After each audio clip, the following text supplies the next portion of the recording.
No one knew that I was a sex addict until the company's team building exercise. I had forgotten to bring my medicine along for that night and was assigned to a tent with a male colleague. I was in tears as I climaxed right before his eyes, and now that there was no turning back, my impulses spiraled further away from control. Due to my addiction, my heart had been pounding the moment the supervisor came and told us we were staying the night at the hot springs. If I even had an instant of skin contact with a man, my libido would flare up in minor cases, and in worse cases, I would straight up get an orgasm. I had never told anyone because it was just so embarrassing, and when I was younger, I had presumed I'd simply get better once I was an adult. That was until I realized the symptoms were getting even more out of control, and there was that one time I almost moaned out loud in public. Fighting back the embarrassment that almost killed me, I went to the doctor and got some medicine. However, I had forgotten to bring my medicine as this team-building exercise was organized out of the blue and very far from my home. Even as I fought against the fear eating me inside, warning myself to restrain myself and stay well behind, our supervisor suddenly announced, "Sorry guys, all the rooms have been booked, but we have tents. There aren't many, so we're just going to have to make do. Ruth, you're going to Dean's tent." And that was how we got to the situation right now. Me, a sex addict with no meds within reach, following the burly man into the tent. I did my best to keep to a corner in the tent, biting my lip and closing my eyes, while telling myself to fall asleep as soon as I could before the last dosage lost effect. But that was when Dean came to me. "What's wrong?" he asked.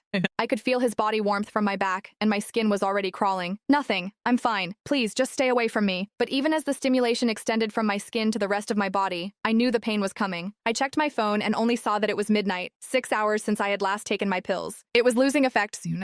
Soon my whole body was shuddering, while there was a warm stream gushing out between my legs. I kept my head buried between my legs and did my best not to look at Dean. People would mock me for being a skank if they noticed my condition, and I couldn't bear to stay in the company at that point. Meanwhile, Miles Hendricks, the other colleague in the tent, was already snoring out loud. I kept clenching my knuckles, my own nails digging into my palm. The pain calmed me somewhat, and I told Dean, "Sorry, I'm not distancing myself. I'm just not feeling well." Never could I have expected Dean to move toward me without another word, reaching out with his large, warm palm and pressing it over my forehead. Even as he held his palm steady, I found myself staring at his chest and nothing else. I could also see that distinct collarbone and chiseled chest under his shirt. I seemed to tighten at the very next second